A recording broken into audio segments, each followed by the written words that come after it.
Hello and welcome to a very late January vlog. Yeah, it's like the 10th of February and I'm only getting around to doing this. I've just been busy, but I have been kind of recording what I've been doing over the last few weeks. One of the things is I got a new Elisa iron. I did do a little thing on that, but there she is. I've been using her loads. Got powerful steam iron. Anyway, I have my list up here. Let me make this screen smaller so I can see. So yeah, I'll have to put in some pictures and videos as I go to explain what I've been doing. A bit nippy down here in the studio. I'm just going to bring the heater a bit closer to me. I didn't make the cuppa because I already had my cuppa this morning. So yeah, hey, hope everybody had a nice break over Christmas. I tend to get my sojo back around Christmas. I don't know if that's any of you guys. I think it's because I actually have some time off.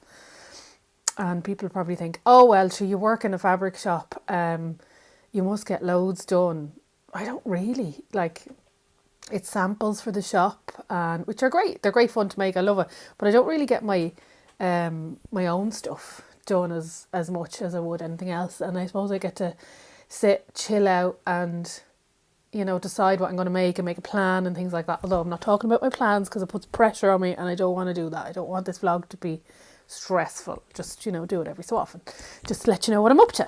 So we did a really fun trip to Belfast because Fintan, my husband, who's a portrait painter, he had a portrait in the RUA. So it's, if anybody doesn't know, in art there's particular museums or academies that have annual exhibitions, and the one in Ulster is the RUA, and it was in the Ulster Museum. So it's like the RHA in Dublin, if anybody's or in the south, so if anybody's familiar with that. Basically he had a portrait and it was a portrait of Alva. Now she knew he had done the portrait because she saw it, but she didn't know it was in a gallery. It was great fun, and we went, and I'll put in a little video. Like, her reaction was priceless. It was just brilliant. I think James spotted it first, and then she saw it, and then we were kind of going around the gallery because we go to galleries a lot with them. It's just a nice thing to do, quiet space in a city to get away from things. Yeah, so as we were going around, she said to me, "Where's yours, Mammy? Where's your painting?" And I was like, "Well, I'm not that good." So yeah, we're very proud of Fintan getting a painting in the Ulster Museum. It's amazing. So I'm encouraging him to do more because it is like enter more. He does a lot of painting, and that painting is now in our sitting room. So she hasn't given out about a picture of her on the wall. I know I used to be mortified with photographs of you in your communion dress or something. But anyway, yeah. So that was our little outing up to Belfast, and you know, we stayed overnight and things. And James went to charity shops. He loves going to charity shops. And I actually got something, I'll show you in another vlog, but I got us something that I'm going to use for Frock Tales, which is coming soon. The save the date will happen soon. I just have to finalise something, and then the save the date is coming, but it's in the autumn time, so it's okay. Venue is booked. So what else did I do in January? I mended a pair of socks. Now, if you're not a knitter, skip ahead. You might be a bit bored with this, but I do knit, I crochet, I embroider, I sew, I do those kind of things. So knitting I've gotten back into lately purely out of necessity. I needed some jumpers. And I see it as knitting a very kind of, in the evening time, relaxing, switching off my brain, because I don't have to look at it while I'm knitting. I just kind of do it. Every so often you have to when you're on, am I at a decrease or something like that. But I made a pair of socks. They were ones I made when we went on holidays to Cornwall. And I was delighted with myself. I got the wool in a charity shop because I didn't want to go out and buy. I just spotted it and I thought, sure, I'll use that and give 4-ply a go, because I'd never used 4-ply before. I'd be normally double knit or something like that. 4-ply is very fine. Made them, I was delighted with them, and put it in the washing. It was super wash yarn, so it was fine, but they got caught in the drum of the washing machine and just completely, you know, the end, they were wrecked. Also the pad of them, so you know, at the ball of your foot, it was very worn very quickly, and I think it was because of the age of the wool. It was charity shop yarn, so I suppose you really have to think about those, like finding threads in a charity shop, like they can degrade over time. So I'll put a little video in, some clips here, but I might make a full video on how I fix them. I'm not good at darning. Apparently I was asking my mum, how do you darn socks? And she said she never did it, but her mum did, because she used to knit everybody's socks. And she said she used to use she didn't have a darning mushroom. She used the tin from the shoe shine, you know, like the thing cream to shine your shoes. We didn't have one of them, so I found the lid of a Yankee candle, and I thought, well, that'll do. And it did, it worked the trick. It's just to maybe flatten it out so you don't sew through the 2 layers. So that worked out well. So I mended those socks. I made socks, and I had intended on showing them to you, another pair, but I'm wearing them. I don't know. No, sorry, I'm too old to lift up my foot in that angle. I'll put in a picture. Yeah, so these were made, another pair of Christmas socks, made from the leftovers of the ball. So I only had a little bit. So what I did was I wound it into 2 small balls with the gradient, so the colour changed in the same direction. That took a little while to get and try and figure out. But I'm glad I did that, because then they're even. And the pattern is even. But then I didn't have enough in that, so I had some red 4-ply. It's an addiction, isn't it? Once you get started on a project, that's it, like a new hobby. So it's sock yarn. I think Rachel from the French Themes, actually, I'm going to tag you here, talking about socks, but she's making her first pair of socks. I wonder if I influenced you, Rachel. I doubt it. I'd say so many people are making them. But I got some red, and I used it for the cuff, the heel, and the toe, and I think it's really nice. I like doing that. I think I'd do that again. It just... you can use up ends of yarn as well. So basically out of the 100 gram ball, I probably used like 25 grams of a red. And out of that, I got 2 pairs of socks. Now, you're probably thinking, oh God, like the time and effort. But if you to buy good wool socks, they're quite expensive, and it makes a massive difference. I do walking, and then with plein air painting, you need that heat in your feet, and wool socks makes a massive difference. Anyway, there's my mammy rant over. Sorry. I'm going to click these off. I have a little list. That's very good. I think having this little list works out well. Okay, then what else we did? God, there's so much happened in January. So we had a t-shirt making class for beginners. Oh my God, that was great fun. It was brilliant. It was great crack. I think a few of those ladies are going to do the knicker making class that's coming up again soon. So it was all about stretch fabric, and one of the ladies had never made a garment before, and she finished a complete t-shirt. It was brilliant. One lady actually made it in, like, we have this, it's ponte, so it's a double knit, but it's like a soft knitted fabric, and we have in a pink and a red, and then a couple of glitter colours.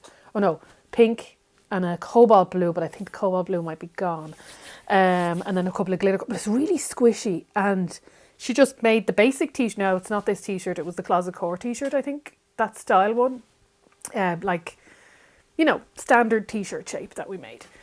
And because she made it in this fabric, it just elevated it. It was gorgeous. And I'm thinking, I need to make a few t-shirts in slightly more elevated fabric. So fancier jersey. I think that would be amazing. Just kind of, actually I had a student who made a t-shirt, not that pattern, a different pattern, but just basic t-shirt, and she used some, was Armani jersey that we have, and then she put pink bias binding on the inside of the neckline, and then on the inside of the cuffs and the hem, and just that little thing, and used pink because it was all black and white, and then the cerise pink trim. Sometimes these little things really elevate a very basic pattern. I just really loved that. I thought that was brilliant. It's these things you pick up after teaching a class, you know, and seeing how other people, you know, see things. It's great. I love that. I love that about teaching and sewing. I'll click that off. I wrote down here, upcoming classes, the Bestie Bag. It's already happened. Sorry. So that was a really popular class. So the Bestie Bag is, if anybody doesn't know, it's a crossbody bag. I'll put in pictures. And yeah, it's a crossbody bag, and it, like, they're all the rage now, using those because they're very convenient bags. You can again elevate it with the different types of hardware, strap, make it funky, different fabrics.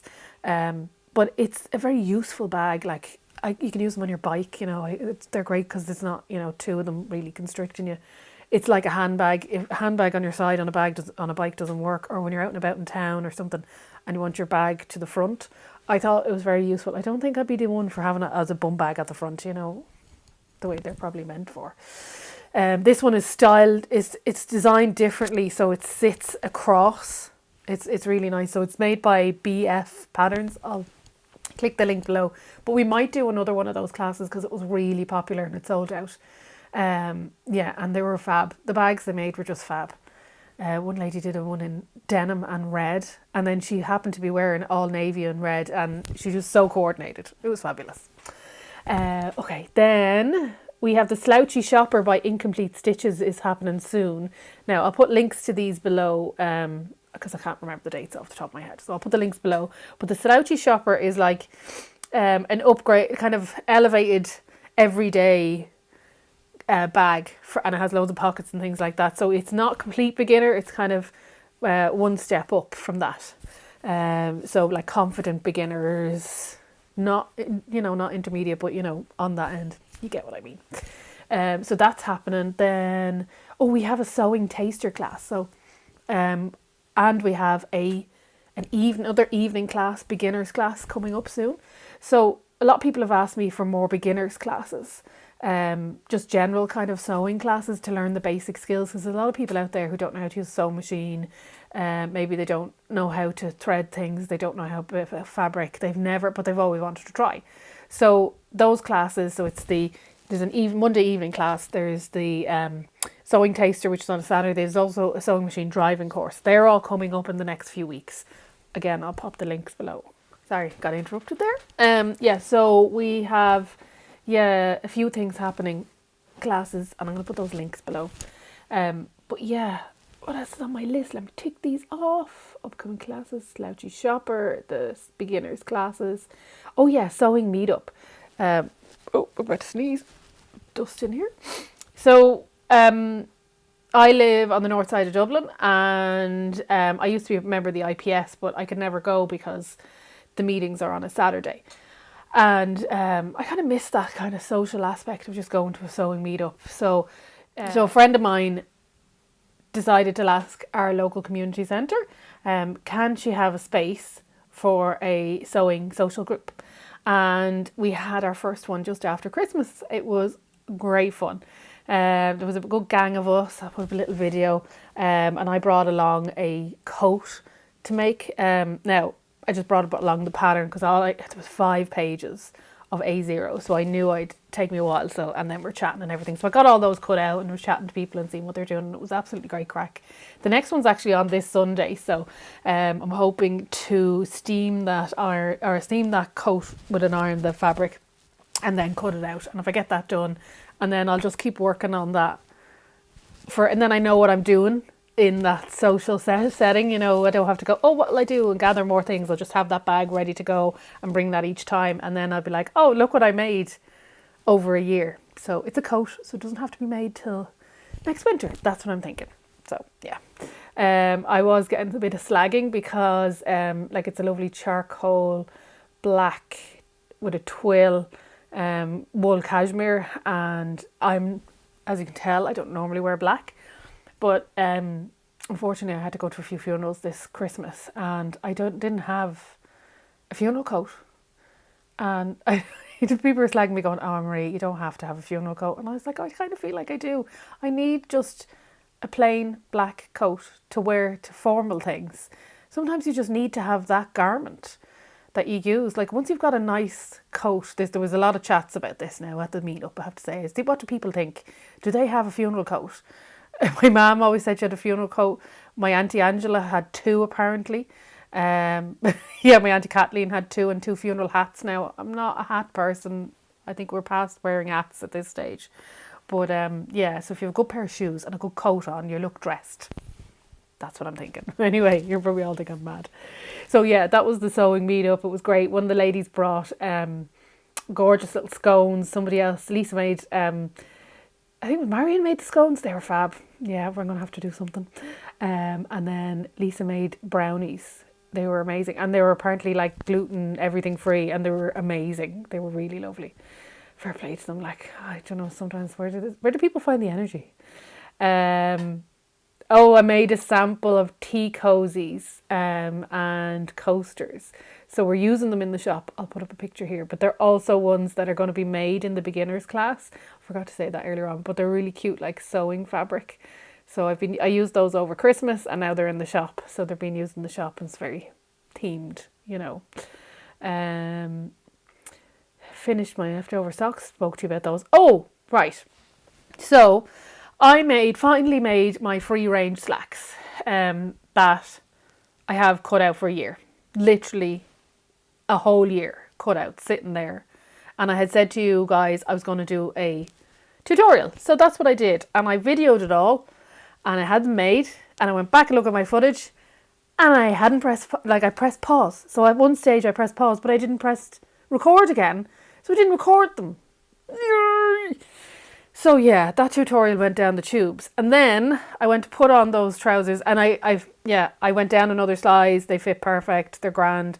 I don't think they're quite my thing. I prefer the Clyde pants or the Pietra pants as an elasticated trousers. But maybe I need to try a different leg on them. I don't know. Put them on this morning after washing them and realised I don't know what I did when I pre-washed it or if I pre-washed it. I think I did pre-wash because I always pre-wash everything. They shrunk. Yeah, they're too short now. Like too short as in like that much too short. So I'm going to see if I have a bit of that fabric left. Wash a bit of that fabric and put cuffs on the bottom. Because it's such a waste. Otherwise they're like a pair of trousers I can never wear again. And they're not the type of ones I think I'd wear as shorts. And I have like I have a load of pair of shorts. So yeah, and I need trousers. Well, I feel like I say this all the time. I need trousers. I'll put pictures up of the trousers anyway.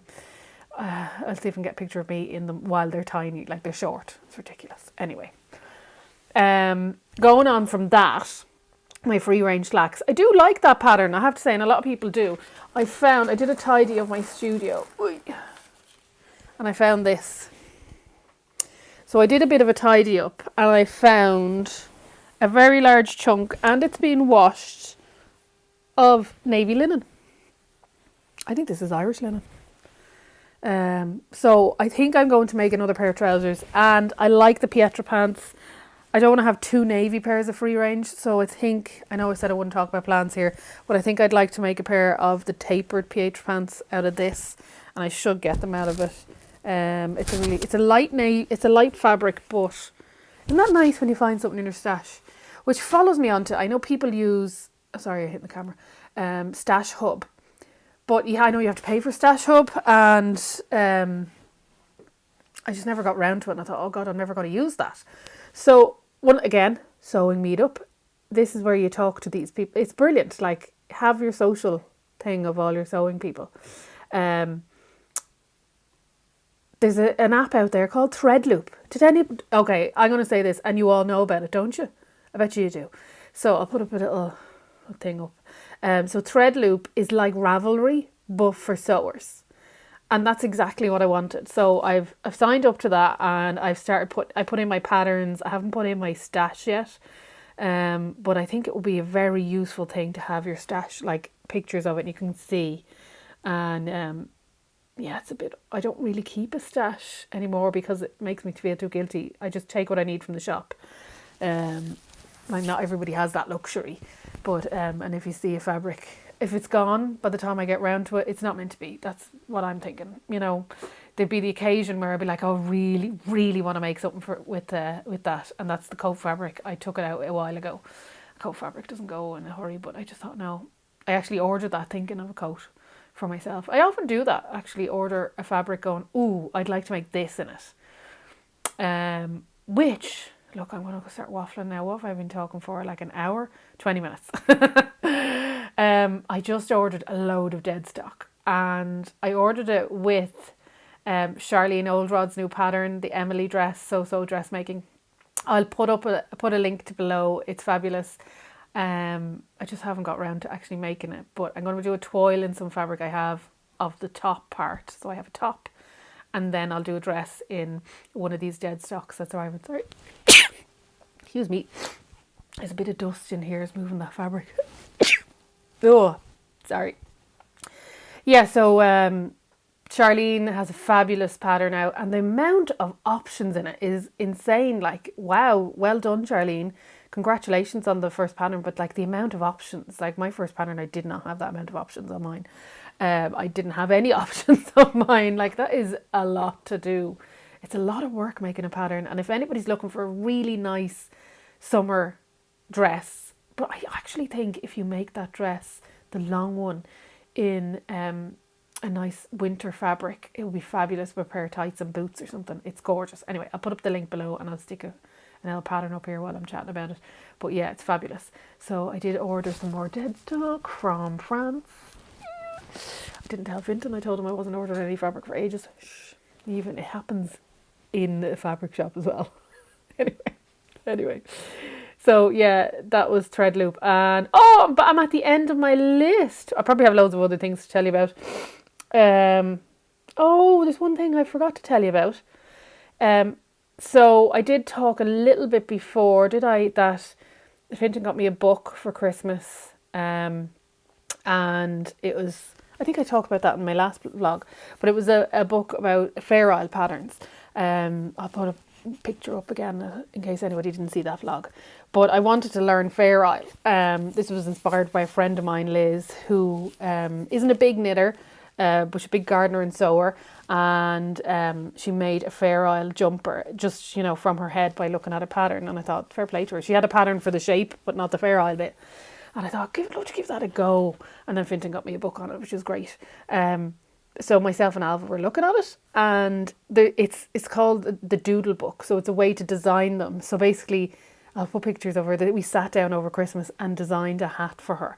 So she's designed the way in pixel art. We used like squared paper. So she's designed what it should look like. It's Mario themed. So, and it has pink in it. Of course, on trend, Alva, on brand. So yeah, I have to make that now. It shouldn't take too long once I figure out how many stitches I need and the multiples and things like that. But I did cast on another project. I was only halfway through, so I'll show you later on. I might have mentioned that in another vlog as well. So there's always loads of things on the go, and I'm probably forgetting about a few. But anyway, and the other thing was my iron. Love it. Love my iron. Anyway, I think that's it. I think talking for 20-something minutes is probably enough. You probably have finished by now. Fair play to you. If you have gotten to the end of this video, click an old thumbs up and subscribe and things below, because it does help, people find this and the station and things like that. But thanks for listening and sticking with me till the end. And I'll stick all the links, hopefully, of what I've talked about below. Chat to you soon. Bye-bye.